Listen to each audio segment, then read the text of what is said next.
नमस्कार माऊली भक्तांनो, जय गजानन, गुरु गजानन. आज आपण एका माऊली भक्ताला आलेला अनुभव ऐकणार आहोत. तो अनुभव ऐकण्यापूर्वी तुम्ही जर माझ्या चॅनलवरती नवीन असाल तर नक्की सबस्क्राईब करा. गडांतर निवारण करती बाबा गजानन. जय गजानन. मी भानुदास पंढरीनाथ गायकवाड, अमरावती जिल्ह्यातील म्हैसपूर या अगदी लहान खेडेगावी सप्टेंबर 1939 मध्ये माझा जन्म झाला. आमचे वडील पांडुरंगाचे परमभक्त. पांडुरंगाशिवाय दुसरा देव जणू त्यांना ठाऊक नव्हता. मग आम्हा लेकरांना गजानन महाराज कसे माहीत असणार? पण म्हणतात ना की ज्याचा त्याचा देव ठरला आहे, तसंच माझं दैवत गजानन महाराज असणार हे ठरलेलं होतं. आमचं लहानपण कधी अगदी श्रीमंतीत गेलं तर कधी आम्हाला नियतीनं गरिबीचाही चांगलाच परिचय करून दिला. मी 5व्या वर्गात असताना शिक्षण सुरळीत व्हावं या उद्देशाने वडिलांनी मला अमरावती येथे पाठविले. मी अमरावतीला राहू लागलो. स्व कष्टार्जित पैसा कमावित असताना माणसाने कष्ट करण्याच्या मागे पुढे पाहू नये अशी वडिलांची शिकवण होती. त्यामुळे उन्हाळ्याच्या सुट्टीत 15 रुपये मासिक पगारावर कधी हॉटेलमध्ये काम केलं तर कधी 12 आणे रोजावर वाड्यासोबत लाकडांवर रंदाही ओढला. माझी आई पार्वती खेड्यावर राहत होती. वास्तविक खेडं आणि अमरावती हे अंतर तसं फार नव्हतं, पण तेव्हा वाहतुकीची साधनं नव्हती, दळणवळणाची माध्यमं नव्हती. त्यामुळे माझं खेड्यावर जाणं झालं तर तिची भेट होणारच. अन्यथा बिचारी कदाचित कुणी खेड्यावर आलं तर त्याच्याकडून मुलाचं कुशल जाणून घेणार. मला आठवतं मी 6व्या वर्गात असेन, म्हणजे साधारण 1952-53चा तो काळ. मला विषम ज्वर झाला. तापानं आजारपणानं मला चांगलंच पछाडलं. मी 3 महिने आजारी होतो. अंथरुणाला खिळलो आणि माझ्यावर जगाचा निरोप घेण्याची वेळ आली. आपण गजानन विजय ग्रंथात जानराव देशमुखाच्या बाबतीत वर्णन नेहमीच वाचतो. असो, त्या शेगावात जानराव देशमुख विख्यात होता. त्याचा प्राणांत व्हावयाचा समय आला. व्याधी शरीरी बळावली, शक्ती पार निघून गेली. प्रयत्नाची कमाल केली वैद्यांनी ती आपल्या. नाडी पाहून अखेर आपला कळविला समाचार. प्रसंग आहे कठीण फार, नसे आशा वाचण्याची. आम्ही प्रयत्न केला अति, परी यश न आले तीळरती. ह्यांना आता घोंगड्यावरती काढून ठेवा हेच बरे. जानराव वयाने मोठे तरी होते. माझ्या आजारपणात माझं वय होतं वर्ष 14. तो दसरा होता. माझे डोळे थिजलेले. मी कुणाला ओळखत नाही, औषधाला प्रतिसाद देत नाही. आता मी जाणार अशा अवस्थेत मला खाली टाकलं. तिकडे आई पांडुरंगाला विनवणी करीत होती. अशात आमचे एक नातेवाईक श्रीरंग टाले म्हणून खेड्यावर गेले. आईनं त्यांना विचारलं, भानुदासला खाली टाकलं, तो जाणार, मी काय करू शकते? त्यांनी म्हटलं, मामी तू गजानन महाराजांना काही कबूल कर. शेगावचा गजानन बाबा हाकेला धावतो असं ऐकलं आहे.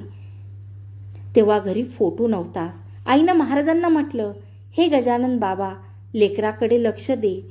त्याला तुझ्या दर्शनासाठी आणीन. तुला एक गाईचं वासरू अर्पण करीन.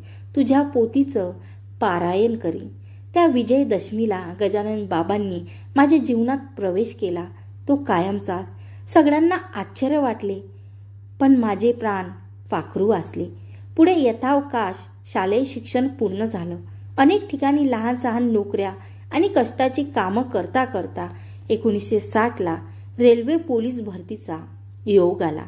पोलीसची नोकरी नको अशी भावना मनात होती, पण महाराजांनी माझं अन्न पाणी तिथेच लिहिलं होतं. त्यामुळे मी रेल्वे पोलीसमध्ये शिपाई म्हणून कामावर रुजू झालो. गजानन बाबा नुसती माझी भरती करून थांबले नाही, तर त्यांनी मला शिपाई, जमादार, उपनिरीक्षक, पोलीस निरीक्षक अशी क्रमश आयुष्यात तरक्की करून दिली. इसवी सन 1981ला मला इन्स्पेक्टर करून 1982ला लगेच मला इतवारी रेल्वे स्टेशनवर ठाणेदार म्हणून दिलेली बढती पाहून तर मी गजानन बाबांसमोर नतमस्तक झालो. पण खरं सांगायचं तर माझ्यावर खूप दडपण आलं. हाताखाली स्टाफपैकी 15 कर्मचारी व्यवस्थित तर 40 कर्मचारी सर्वच बाबतीत एकदम वेंदळे. त्यांना हाताळणं अतिशय कठीण. बढती स्वीकारावी की नाकारावी या संभ्रमात असताना एक दिवस महाराजांनी प्रेरणा देऊन धीर दिला. मी ठाणेदार म्हणून जबाबदारी स्वीकारली. त्या गोष्टीला साधारण 1.5 वर्ष झालं असेल. एकदा 4-5 कर्मचारी माझ्या अनुपस्थित घरी आले आणि माझ्या पत्नीला विचारू लागले, आम्ही साहेबांचं वाईट करू इच्छितो, त्यांची खोटी तक्रार करू पाहतो, पण आम्ही करू शकत नाही. आमचं मन ते करायला धजत नाही. साहेबांजवळ असं काय आहे? माझ्या पत्नीने त्यांना म्हटलं, त्यांच्याजवळ काय आहे ते मला माहीत नाही, पण नित्य नियमानं गजानन बाबांची पूजा आणि पोथीचं वाचन मात्र ते करीत असतात. घरी आल्यावर मला ही गोष्ट समजली तेव्हा मनोमन गजानन बाबांचे आभार मानले. आता आयुष्यातील 80 वर्ष पूर्ण होतीच. जीवन म्हटलं की त्यात सुख दुःख येणारच, त्याविषयी खंत नाही. आनंद याचा आहे की जीवनात गजानन बाबाचा आधार आहे. माझा मुलगा पोलीसमध्ये आहे, त्यालाही गजानन महाराजांचं वेड आहे. पोलिसी जीवनात केव्हा कशी ड्युटी लागेल सांगता येत नाही, पण शक्यतो अध्याय वाचल्याशिवाय बाहेर पडायचं नाही असा त्याचा नियम आहे. त्याला आलेला गजानन महाराजांविषयीचा एक अनुभव मला इथे सांगायला हवा, कारण पर्यायाने तो माझाही अनुभव आहे. इसवी सन 2001ची ही घटना. तेव्हा जगदीश नागपूरला पोलीस उपनिरीक्षक म्हणून कामाला होता. त्या दिवशी शहराच्या बाहेर कन्हान गावाच्या बाजूला टेकाडी नावाच्या गावाजवळ अवैध वाहतूक नियंत्रणासाठी मुख्य रस्त्यावर येणाऱ्या जाणाऱ्या वाहनांवर लक्ष ठेवून पोलीस उभे होते. जगदीशही युनिफॉर्ममध्ये उभा होता. इतक्यात नागपूरहून बाहेरच्या दिशेने जाणारी एक मार्शल जीप आली. त्या जीपमध्ये जवळपास 15 लोक बसवले होते. पोलिसांनी शिट्टी वाजवून त्या जीपला थांबवण्याविषयी सूचना केली, पण काय होतं कळायच्या आत जीप भरधाव समोर निघाली. जाताना जीपने जगदीशला जोरदार धडक दिली. ती ठोस इतकी जोरात होती की जगदीश चक्क 8-10 फूट उंच उडाला. त्याला जाणवलं की आता आपण मरणार. तो जोरात ओरडला, गजानन बाबा. तो उंच उडाला तेव्हा त्याला आकाशात त्या क्षणात चिलीम पिणारे गजानन महाराज दिसले. तो धाडकन खाली कोसळला, पण आश्चर्य म्हणजे तेवढ्या मोठ्या धक्क्यानेही तो बेशुद्ध झाला नाही.